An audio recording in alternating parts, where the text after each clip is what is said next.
রাতের সময় ছিল আর একটা উল্কা পিণ্ড উড়ে এলো আর মাটিতে এসে পড়লো। একজন যুবক ওইখান দিয়েই লণ্ঠন নিয়ে ওখান দিয়ে যাচ্ছিল। ও সেই দৃশ্য দেখলো আর ও সেই উল্কা পিণ্ডর কাছে এসে পৌঁছালো। এই উল্কাপিণ্ডটা তো মনে হচ্ছে চাঁদের একটা টুকরো। আমি এক কাজ করি, এই হেরিকেনের মধ্যেটা ভরে নি আমি। প্রশান্ত তক্ষুনি ওই টুকরোটা নিজের লণ্ঠনের ভেতরে ঢুকিয়ে দিল আর চাঁদের আলো রাস্তাটাকে উজ্জ্বল করে দিল। কি সুন্দর আলোর ছটা আসছে এর ভেতর থেকে। এবার আমি বৈভবের বাড়িতে যাই। কয়েক মাসের মধ্যে আমি ওর বাড়িতেই তো থাকবো, তাই না? ওকেও এটা দেখিয়ে অবাক করে দেব। প্রশান্ত নিজের বন্ধু বৈভবের কাছে যাচ্ছিল। বৈভব নিজের মা মিনা আর বোন শ্রদ্ধার সাথে থাকতো। ওদের পরিবার খুবই সুখী ছিল। প্রশান্ত ঘরে এসে পৌঁছালো আর সবাই ওর হাতের লণ্ঠনটা দেখতে থাকলো। প্রশান্ত বৈভবকে জিজ্ঞেস করলো, ভাই এই ঝলমল করছে হেরিকেনটা কোত্থেকে নিয়ে এলি রে? হ্যাঁ বাবা, চমকাচ্ছে তো একদম চাঁদের মতন। হ্যাঁ, ঠিকই বুঝেছেন আপনারা। তাহলে একটা উল্কার পিণ্ড আমি দেখলাম খসে পড়লো, আর যখন আমি ওখানে গিয়ে পৌঁছলাম তখন এই চাঁদের টুকরোটা পেয়েছি আর কি। এটা তো খুবই সুন্দর। আরে এবার তুই থাম, ওকে একটু আরাম করতে দে। ও বেচারা এক্ষুনি বাড়ি এসে পৌঁছালো আর তোমাদের সবার প্রশ্ন শেষই হচ্ছে না। ঠিক আছে, আসো প্রশান্ত, আমি তোমাকে তোমার ঘর দেখিয়ে দিচ্ছি। প্রশান্ত নিজের ঘরে গিয়ে শুয়ে পড়ল আর লণ্ঠনটাকে পাশের একটা টেবিলের ওপরে রেখে দিল। রাত কেটে গেল আর প্রশান্ত উঠে দেখলো টেবিলের উপরে রাখা একটা মূর্তি আর কিছু বই একটা গয়নার মতন চমকাচ্ছিল। এটা দেখে প্রশান্ত চমকে গেল। এটা আবার কি? এই মূর্তিটার বইটা তো কালকে এরকম ছিল না। এটা কি রকম ব্যাপার হলো? প্রশান্তের আওয়াজ শুনে শ্রদ্ধা আর মিনা ওই ঘরে এসে পৌঁছালো। আরে বাবা, কি হলো? এই মূর্তিটা তো কিছু রত্ন দিয়ে বানানো মনে হচ্ছে, কিন্তু এ তো আমাদেরই ঘরে মূর্তি, তাই না মা? হ্যাঁ, এটা তো আমাদেরই মূর্তি। আমিও তো এই কারণেই অবাক হয়ে গিয়েছিলাম, এটা কি করে হলো। আচ্ছা, এটা আবার এই হেরিকেনটার জন্য হলো না তো? তখনই ওই লণ্ঠন টিম টিম করতে লাগলো, যেন মনে হচ্ছিল ও প্রশান্তের কথা শুনতে পাচ্ছিল। এটা তো টিম টিম করছে। এখন তো তুমি নিজের একটা বাড়ি বানাতে পারো। তুমি কি চাও ও এখানে না থাকুক? না না, শ্রদ্ধা শুধু এইটুকুই চাই যে আমি একটা নিজের বাড়ি নিয়ে নিই। ওকে তো আমি বলেছিলাম যে আমি এখানে নিজের বাড়ি তৈরি করতে চাই, শহরে আমি আর থাকতে চাই না। ও, তাহলে এই ব্যাপার। ঠিক আছে বাবা, তুমি সাবধানে এটাকে ব্যবহার করো। আপনারা এই মূর্তিটা রেখে দিন। হিসাব বরাবর করছো? না না, আমি তো এটা আনন্দের সাথেই আপনাদের দিচ্ছি। বাড়ি কেনার জন্য আর জমি কেনার জন্য এই বইগুলোই যথেষ্ট। ঠিক আছে বাবা, যেটা তুমি বলো। প্রশান্ত সোজাসুজি ওই উজ্জ্বল বইগুলো বিক্রি করার জন্য বিবেক জৌহরির কাছে গেল। বিবেক বৈভবের মামার ছেলে ছিল।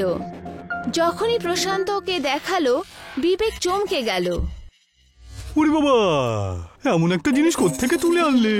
আজ পর্যন্ত এরকম জিনিস আমি না দেখেছি না শুনেছি। তা কত দাম দেবেন বলুন তো? তুমি যা বলবে তাই দেবো। আমার খুব বেশি লাগবে না, মাত্র একটা বাড়ি আর বাজারে কয়েকটা জমি আমার লাগবে। ব্যাস? হ্যাঁ ব্যাস, একটা বইয়ের বদলে এতটাই যথেষ্ট। তাহলে চুক্তি পাকা করলাম, কিন্তু কালকের মধ্যে তুমি সব কিছু পেয়ে যাবে। প্রশান্ত ওখানে বইয়ের সমঝোতা করে বেরিয়ে গেল আর পরের দিন নিজের নতুন বাড়িতে চলে এলো। প্রশান্ত শোয়ার আগে নিজের ঘরের গয়নাগুলো একটা সিন্ধুকে রেখে দিত আর তার উপরে লণ্ঠনটা রেখে শুয়ে পড়ল। পরের দিন উঠতেই ওই সিন্ধুকের সমস্ত সাধারণ লোহা আসল চকচক করা গয়নায় পরিণত হয়ে গেল। আরে বাহ, ধন্যবাদ আমার হ্যারিকেন। এবার আমিও একটা গয়নার দোকান খুলবো। প্রশান্ত বৈভবের সাহায্যে একটা ভালো জায়গায় নিজের দোকান খুলে ফেলল। আর এখানে বিবেক, বৈভব আর শ্রদ্ধা এসেছিল। বাহ, এই গয়নাগুলো মনে হচ্ছে যেন সব কটা পরে নি। প্রশান্ত, তোর দোকান দেখছি সত্যি দিন দিন পুরো বিখ্যাত হয়ে যাচ্ছে, বুঝলি? হ্যাঁ একদম, আর আমাদের জহুরিদের ব্যবসা একেবারে চৌপাট হয়ে যাবে। না না, একেবারেই তা নয়। সোনের একটা নিজস্ব ঝলমলে রয়েছে, আর আমার গয়না একটা নিজের ঝলমলে। এরকম গয়না তুমি কোত্থেকে আনো বলো তো? কারণ এমন গয়নার ব্যাপারে আমি আগে কখনো শুনেছি না, আমি কখনো দেখেছি। আসলে ব্যাপারটা হলো গিয়ে ব্যাস ব্যাস, আগে আর কিছু বলো না। সত্যি খুব নতুন দেখছি প্রশান্ত। শ্রদ্ধা এই কারণেই বারণ করছে, কারণ জহুরির গোপন ব্যাপার কখনো কাউকে বলা উচিত নয়। চলো, অনেক কথা হয়ে গেছে, এবার আমরা প্রশান্তকে দোকানটা চালাতে দিই, ঠিক আছে? আর আমরা সবাই এখান থেকে বিদেয় হই। হ্যাঁ ভাই, চলো চলো চলো। আপনারা আগে যান, আমি আসছি। ঠিক আছে, তাড়াতাড়ি চলে এসো জানো। ওরা দুজন ওখান থেকে চলে গেল। শ্রদ্ধা প্রশান্তকে বলল, মন দিয়ে শোনো প্রশান্ত। আপনার যা বলার আছে বলুন, আমি শুনছি তো। ব্যাস ব্যাস, সবার প্রথমে একটা কথা হলো, যেন কেউ এটা জানতে না পারে যে তুমি আমার সাথে দেখা করতে এখানে এসছো। আমি নিজেই মায়ের সাথে কথা বলবো।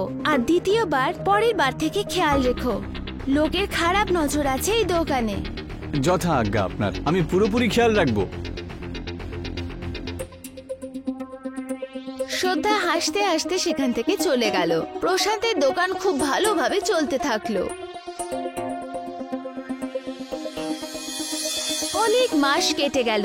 এখন প্রশান্তের মতো বড় লোক ওই গ্রামে আর কেউ ছিল না। আজ শ্রদ্ধা নিজের বাড়িতে কথা বলল। বৈভব আর মিনা ওর কথা খুব মনোযোগ দিয়ে শুনছিল, আর তারপরে বলল, ও তাহলে এই ব্যাপার, ঠিক আছে, আমার কোনো অসুবিধা নেই। আর দাদা তোমার? তোমাদের দুজনকে একবার শুধু আমি বলতে চাইছিলাম, ব্যাস, আর কিছু নয়। এটা ছাড়া আর কোনো নালিশ আমি করতে চাই না। ক্ষমা করো দাদা, আমি ভেবেছিলাম কিছুদিন পরে আমি বলবো, সেই জন্য এত সময় লেগে গেল। আরে আবার কি হলো, এখন চাটমাংনি পাড়বে। তখনই বিবেক ওখানে এসে পৌঁছালো। আমি দরজার কাছে দাঁড়িয়েছিলাম আর আপনাদের সব কথা শুনে নিয়েছি। আপনারা কি এই বিষয়ে একটু তাড়াহুড়ো করছেন না? তার মানে? মানে ওই ছেলেটা ঠিক কি ভুল, এই ব্যাপারে কি আপনি একবারও খোঁজ নিয়েছেন? আপনি এখন ওনাকে জানছেন? আমরা তো অনেক প্রথম থেকেই জানতাম। তাই নিজের কথাগুলো নিজের কাছেই রাখুন। আরে কিছু জিনিস তো আমিও জানি। আসল ব্যাপারটা হলো যে ওর মা বাবা নেই, আর এই গয়না বিক্রি করার আগে একজন সাধারণ মানুষ ছিল। এই গয়নাগুলো কিভাবে তৈরি করে বা কোত্থেকে নিয়ে আসে, এই ব্যাপারে কি আপনারা কেউ কিছু জানেন? হ্যাঁ হ্যাঁ জানি, আর আমাদের বলার তোমার কোনো প্রয়োজন নেই। আমিও এত মাস ধরে হাতের উপর হাত তুলে বসে নেই। ওই হ্যারিকেনের ব্যাপারে আমি অনেক কিছুই খোঁজ খবর নিয়েছি, আর এই বিয়েটা আমি কিছুতেই হতে দেব না, কারণ আমার পুরো ব্যবসা ও একেবারে চৌপাট করে দিয়েছে। কি করে নেবে? কিভাবে তুমি হতে দেবে না বিয়ে? সেটা এইভাবে। তখন দুজন গুন্ডা ভেতরে এসে শ্রদ্ধাকে ধরে ওখান থেকে নিয়ে যেতে থাকলো। মা, মা বাঁচাও, দাদা। বৈভব আর মিনা কিছুই করতে পারলো না। নিয়ে যাও ওকে। গুন্ডারা শ্রদ্ধাকে নিয়ে গেল।